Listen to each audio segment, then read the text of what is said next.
चले आगे बढ़ेंगे खबरों में। उस बीच बड़ी जानकारी, अरविंद केजरीवाल एक हफ्ते में खाली करेंगे सरकारी मकान। सीएम पद से इस्तीफा देने के बाद सीएम आवास छोड़ने का ऐलान कर दिया है। केजरीवाल एक हफ्ते में घर खाली करेंगे। संजू सिंह ने बताया, जहां केजरीवाल की सुरक्षा को खतरा बताया है संजू सिंह ने, जनता को केजरीवाल की सुरक्षा की चिंता है। तो बड़ी जानकारी आप तक पहुंचा रहे हैं, जहां आपको बताते चले कि उपराज्यपाल को कल अपना इस्तीफा सौंप दिया है। दिल्ली के मुख्यमंत्री अरविंद केजरीवाल ने अपना इस्तीफा सौंप दिया है और यहां पर आतिशी के नाम को आगे किया गया था। उनके नाम का मुख्यमंत्री पद के लिए नाम आगे किया गया था। बहरहाल अब अरविंद केजरीवाल एक हफ्ते में सरकारी मकान खाली कर देंगे। सीएम पद से इस्तीफा देने के बाद अब मुख्यमंत्री आवास छोड़ने का ऐलान कर दिया है। संजू सिंह ने बताया कि केजरीवाल एक हफ्ते में घर खाली करेंगे। एक हफ्ते का समय लिया है उन्होंने, जहां केजरीवाल की सुरक्षा को खतरा भी संजू सिंह ने बताया है और जनता को केजरीवाल की सुरक्षा की चिंता है। हमारे साथ हमारे सहयोगी जितेंद्र जुड़े हुए हैं और ज्यादा जानकारी लेंगे। जितेंद्र, जिस तरह से देखिए, सबसे पहले यहाँ पर दिल्ली के मुख्यमंत्री अरविंद केजरीवाल को जब इस्तीफा देना था उससे 2 दिन पहले वो बताते हैं कि मैं 2 दिन बाद अपना इस्तीफा दूंगा। अब संजू सिंह की तरफ से प्रेस कॉन्फ्रेंस की जाती है और उनकी तरफ से कहा जाता है कि अरविंद केजरीवाल एक हफ्ते बाद सरकारी मकान खाली कर देंगे और उनकी जान को खतरा भी बताया गया है। बिल्कुल, देखिए, साफ तौर पर केजरीवाल ने कल जो है अपना इस्तीफा एलजी को सौंपा था। उसके बाद संजय सिंह ने प्रेस कॉन्फ्रेंस करके बताया है कि वो एक हफ्ते के अंदर सरकारी जो उसका पगला था उसे वो खाली कर देंगे। यानी कि कह सकते हैं कि दिल्ली के मुख्यमंत्री ने जैसे ही अब इस्तीफा सौंपा है एलजी को, उसके बाद से सरकारी सुविधाएं जो उनको मिली हुई थी उनको वो वापस ले लेंगे और वहां से एक हफ्ते के अंदर वो मकान को खाली कर देंगे। लेकिन अब आतिशी का साफ तौर पर ये कहना है कि जैसे ही वो मुख्यमंत्री के लिए जैसे ही उनका नाम सामने आया तो उनका साफ तौर पर यह कहना था कि उनको मुख्यमंत्री बनने की खुशी से ज्यादा उनको दुख है, क्योंकि वो नहीं चाहती थी कि केजरीवाल अपना इस्तीफा दें। और ना सिर्फ मैं बल्कि दिल्ली की 2 करोड़ जनता ने केजरीवाल को चुना था। आज सभी जनता दुखी है कि आखिरकार केजरीवाल ने इस्तीफा क्यों दे दिया।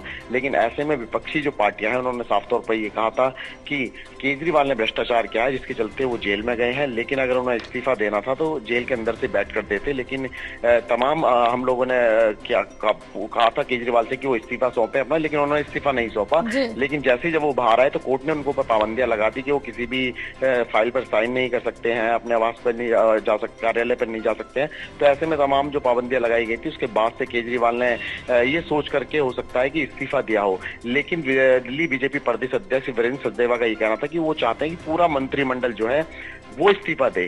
तो फिलहाल अब कह सकते हैं कि आतिशी जो है वो अगली जो है मुख्यमंत्री दिल्ली की होंगी। और उसके बाद केजरीवाल ने साफ तौर पर यह भी कह दिया है कि वो अब जनता के बीच में जाएंगे, गली मोहल्ले के अंदर जाएंगे, झुग्गी झोंपड़ियों में जाएंगे और उसके बाद लोगों से पूछेंगे कि अगर उन्होंने जनता के लिए काम किया है, गरीब लोगों के लिए काम किया है तो वो उनको वोट दें, अगर उन्होंने काम नहीं किया और वो भ्रष्टाचार है तो उनको वोट ना दें।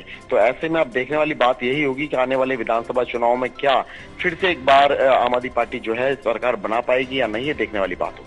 हाँ बिल्कुल, अब देखना होगा, क्योंकि आतिशी की तरफ से भी कहा गया कल जब उन्होंने शपथ ग्रहण के लिए एलजी से मुलाकात की थी, उसके साथ ही उन्होंने कहा था कि जल्द से जल्द शपथ ग्रहण कराया जाए। बहरहाल देखना होगा कि कब तक शपथ ग्रहण होता है। लेकिन इस बीच अगर देखा जाए तो बीजेपी की तरफ से लगातार तंज कसा जा रहा है और हमलावर भी बीजेपी दिख रही। कहा जा रहा है कि इसमें पूरी भागीदारी आतिशी की भी रही है। बहरहाल ना अरविंद केजरीवाल के समय में यहाँ पर दिल्ली में हालात सुधरे। अब देखना होगा कि आतिशी के दौरान कितने हालात सुधरते हैं। तमाम तरह की जो बातें वो भी लगातार सामने आ रही है। और जिस तरह से देखा जाए, कहीं ना कहीं अगर हम बात करें तो अरविंद केजरीवाल के ऊपर तमाम तरह की रिस्ट्रिक्शंस लगी है। बावजूद इसके अगर अब मुख्यमंत्री आतिशी बनती है तो एक रास्ता नया खुलता हुआ जरूर नजर आएगा।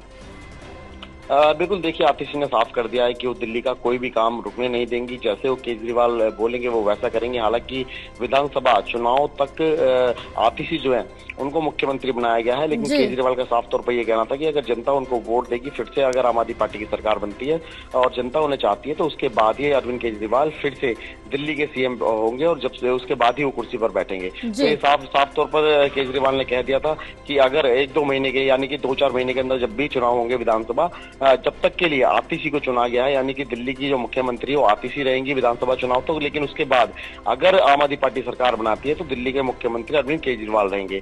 लेकिन केजरीवाल का ये कहना था कि जब वो झुग्गी झोपड़ियों में जाते थे तो उनकी झुग्गी झोपड़ियों के अंदर लाइट तक नहीं हुआ करती थी, तो इसलिए आम जनता के लिए, गरीब जनताओं के लिए उन्होंने 200 यूनिट बिजली फ्री करी थी और वहां पर उजाला करा था। तो ऐसे में केजरीवाल का साफ तौर पर कहना था कि नन्नगरी की अगर बात करें, सुंदर नगरी झुग्गियों की बात करें, तमाम ऐसे इलाके हैं दिल्ली के जहां पर झुग्गी झोपड़ी है, तो सब लोगों से मिलेंगे, ऑटो वालों से मिलेंगे, सबसे मिलेंगे, जिस तरीके से पहले चुनाव प्रचार में केजरीवाल उतरे थे, और वो पूछेंगे कि आखिरकार उन्होंने आम जनता के लिए अगर काम किया है, महिलाओं के लिए बस फ्री की है, 200 यूनिट बिजली फ्री की है, 700 लीटर पानी फ्री किया है, स्वास्थ्य के लिए काम किया है, गली मोहल्ले में जो इन्होंने अपने वो बनाए थे, चेकअप पॉइंट बनाए थे, उसके लिए दवाइयां फ्री की गई हैं, और इसी के साथ स्कूलों के लिए काम किया है। तो साफ तौर पर केजरीवाल का ये कहना था कि अगर आम जनता के लिए उन्होंने काम किया है तो वो उनको वोट दें, अन्यथा उनको वोट ना दिया जाए। तो लेकिन अब देखना ये होगा क्या फिर से एक बार विधानसभा चुनाव में आम आदमी पार्टी क्या सरकार बना पाती है या नहीं। लेकिन विपक्षी पार्टियों का साफ तौर पर ये कहना है बीजेपी का कि भ्रष्टाचार के इनको आरोप लगे हैं और भ्रष्टाचार को खत्म करने के लिए आम आदमी पार्टी बनी थी। ऐसे में दिल्ली की जो जनता है वो इनको इस बार नकार देगी और बीजेपी सरकार बनाएगी। बिल्कुल, बीजेपी की तरफ से भी लगातार यहाँ पर तंज कसा जा रहा है, लेकिन जितेंद्र आगे भी जानकारी लेंगे, आप हमारे साथ बने रहिए।